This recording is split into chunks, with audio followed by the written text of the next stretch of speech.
All right, good evening, everybody. This is Planning Director Abby Pearsall. I'm just going to read a brief statement into the record for the start of the meeting and then turn it over to our chair. So this is a web-based call, so we're operating under the following procedures. The meeting is being audio and video recorded.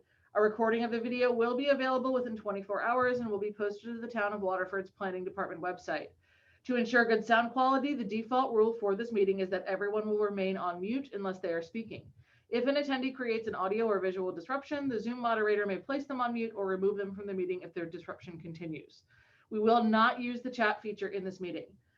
We do appreciate your attendance, and should you have any questions about the process, you can call our staff at 860-444-5813 between the hours of 8 a.m. and 4 p.m. Monday through Friday. And from here, I will turn it over. Thank you, Abby. We will now call to order the meeting of the Planning and Zoning Commission of the Town of Waterford on this day, December 14th, 2020 at 6:30 p.m. Let's see, is Karen, are you on? Yes. Okay. We will seat you in place of Greg Massett. Okay. Item number 2 would be approval of the November 23rd, 2020 meeting minutes. John Bash, I'll move approval of the minutes. Tim Bleasdale, a second. Thank you. All in favor? Aye. Aye. Aye. Aye. Aye. So moved. Item number 3, receipt of applications. We have one application received tonight. It is a Connecticut General Statute 824 extension of a public water main infrastructure on Forster Road. It's application number PL 20-28, and it is set for review later on in the meeting tonight. Thank you, Mark. All right, item number 4, application review, PL-20-16, request of Fabcom Precast, applicant Nathan Fund 1 LLC, owner of special permit and site plan approval to construct a concrete product manufacturing facility on property located at 140 Waterford Parkway South, IP1 zone, in accordance with sections 13, 22, and 23 of the zoning regulations as shown on plans entitled Inland Wetland Special Permit and Site Plan Application for Concrete Manufacturing Plant dated July 17, 2020. And action is required by January 13, 2021. At this point, I'm going to turn this over to Abby. So earlier today, the Planning and Zoning Commission received a letter from Fabcon through Lorero, their engineering consultant, who is acting as the applicant on this proposal, asking formally to withdraw the application without prejudice. And so what the commission's option tonight would be to accept that withdrawal letter, and that would close the Fabcon project at this location. Okay. We might invite yeah, sure. What's his name, Fred? Mark. Mark. I'm just gonna mute someone here so we can have, okay, Mark Peterson, if you're listening, the chair is gonna just ask a couple questions. Good evening, Mark. I'm sorry to hear of your decision. Is there anything you'd like to say to address this issue? Oh, just appreciate all the work that the town put in on this. And as I told a couple of you earlier, you know, we've got another option here that we're pursuing at this time. All right, Mark, thank you very much. You know, I'm sorry to say that this project came to an end, and I also want to just thank everybody on the commission and on our staff here at the town hall for the just tremendous amount of work that went into this, and the commission members for all the work that you did in reviewing everything and bringing up some great concerns and questions during this entire process. So unfortunately, it didn't pan out for us, and I'm just a little disappointed in it, but we will move on. So Thank you very much, everybody, for all the work and effort that you put into this. All right, we will now move on to the other item that is in item 4, which is PL 20-28. And that is the extension of the public water main infrastructure on Foster Road. Okay, for this, we're going to need to have the commission vote to place this item on the agenda. Can I have a motion for that, please? Yeah, I was just going to make that motion. I move that we put this motion on the agenda for application review this evening. This is Tim. I'll second that. All right, thank you, Tim.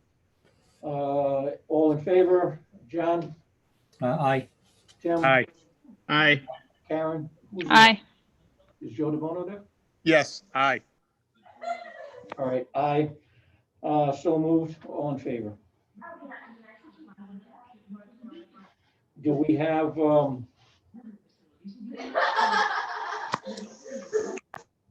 Hey, Joe, are you able to mute yourself? Thank you. all right, do we have, are you handling this or is, I will, I don't think, Okay. yeah, I don't think that, I mean, we can certainly ask, but I don't think that the utility commission is on. So, okay, what you have presented to you is an application put forward by the utility commission to extend a public water main line down Foster Road. This is an 824, what's referred to as a Connecticut General Statute 824 application. The purpose of which is to initially provide a fire service line down Foster Road to serve the in which the one of the buildings on Foster Road can tie in order to access the fire line for sprinklers. However, the line will be placed in the public right of way. In addition to that, a hydrant, public fire hydrant will be installed as well. This just gets public service, water service down Foster Road, which it doesn't exist now. I had prepared a staff report for the commission's review. One of the items that this needs to meet is that this extension of an infrastructure is consistent with our 2012 Plan of Conservation and Development. I have noted the pages and the goals and the statements within that plan in which finds that this extension would be consistent with those. The cost for the installation will be borne by a developer, actually the owner of the property at 132 Crossroads and 72 Foster Road. So there won't be any expense on the town's part. However, the line will of course be inspected by the town, and it still needs to meet town standards for water line service. If the commission has any questions, I'll be glad to answer it as best I can. this is for that building right behind the exercise center that they're adding on to? That's correct. This actually had gone, the development of that building had been previously approved by the commission. This is where Shipman's Fire Service will be moving into, part of their service anyway in this building. And they were required to have sprinklers for the building. So this is what this one's about. All right, thank you. Yep. Do you have any questions for staff? Or about the project at all? Karen's hand is raised. Was it Karen has a question? One sec. Karen? Just one quick question, and this is, in reading it said that in future projects, do we anticipate there being future development on that road? It's possible. There's nothing in right now, but certainly by starting the extension of the water line, it does open up the possibility that there may be future development down Foster Road. Of course, Foster Road would need to be continued and developed in such a way to support any use that goes down there too. So it's a possibility. Anyone else?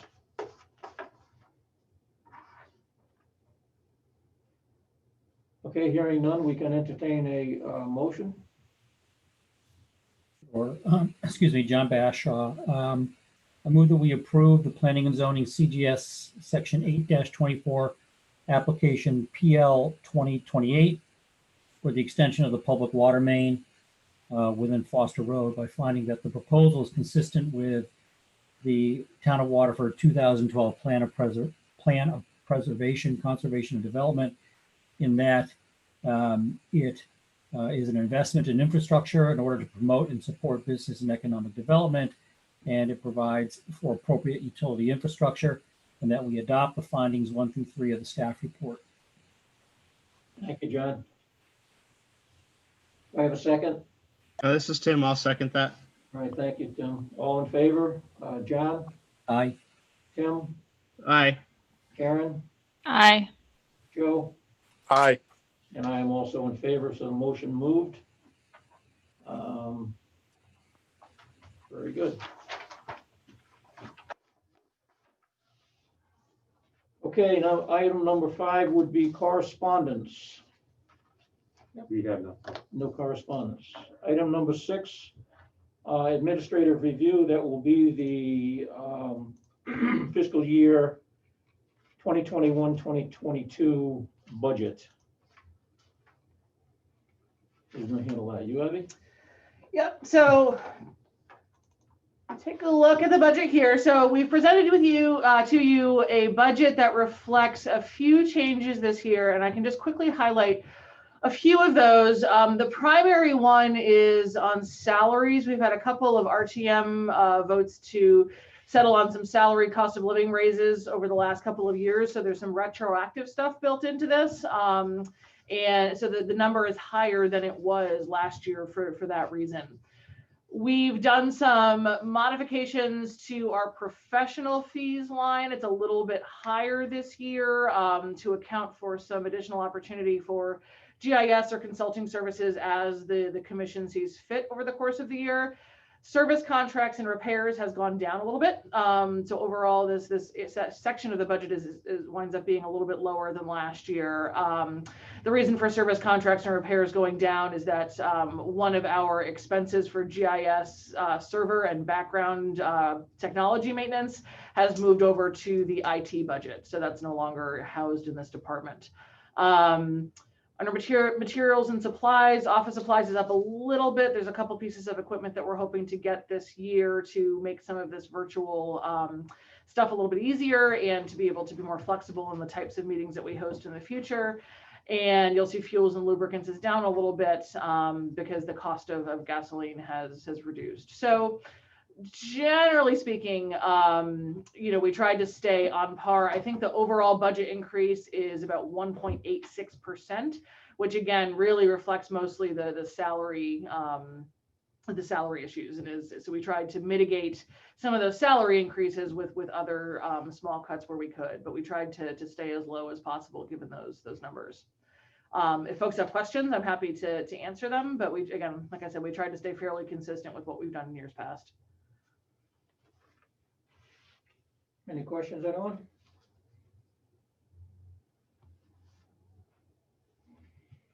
Okay. John's trying to unmute. There you go. I couldn't get my mic to go on.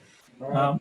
Just real quick, Abby, I know that within the next year or two, we need to do some work on our plan of preservation, conservation, and development, right? Yep. And we've got some professional fees in this. I guess, in planning for that, are we planning this year to start doing some of the groundwork for that and using some of the fees toward that, or not? Yes, so there's two pieces to it. One, last year, so we've already actually put into place capital money that's reserved for this. So the commission actually has about $100,000 in the capital budget already designated for the plan of preservation, conservation and development update. So we have a budget for that project. We are also in the process now of working with Glenn Chalder on the affordable housing plan. So the commission had those initial discussions with him. he has come back, and in January, we had actually been waiting until the FabCon application had settled down a little bit, so we had some more time to devote to it.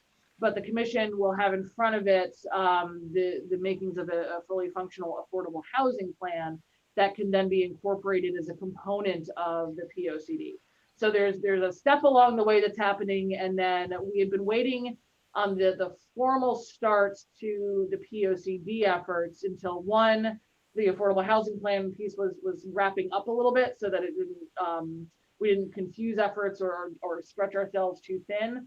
But the other part was trying to wait out the pandemic a little bit to a time when we're able to perhaps have a little bit more interaction with folks and can get creative in terms of our public outreach strategies and how we do that.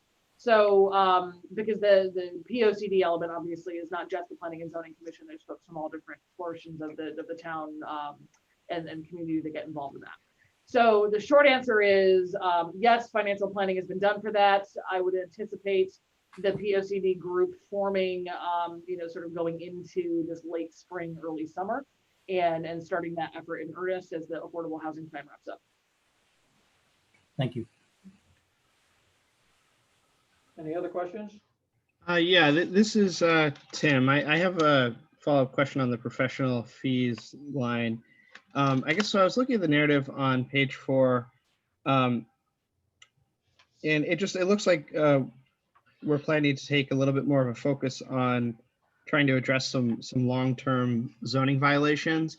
And so I'm just thinking about that. And so would this line item also include any kind of litigation that we do as a result of that? Typically, there's a separate legal budget that's housed in the selectmen's budget, so we don't cover the legal expenses. This is really just a placeholder that if we do get permission from the courts to enter onto property, that we have some funds in order to execute whatever orders are given.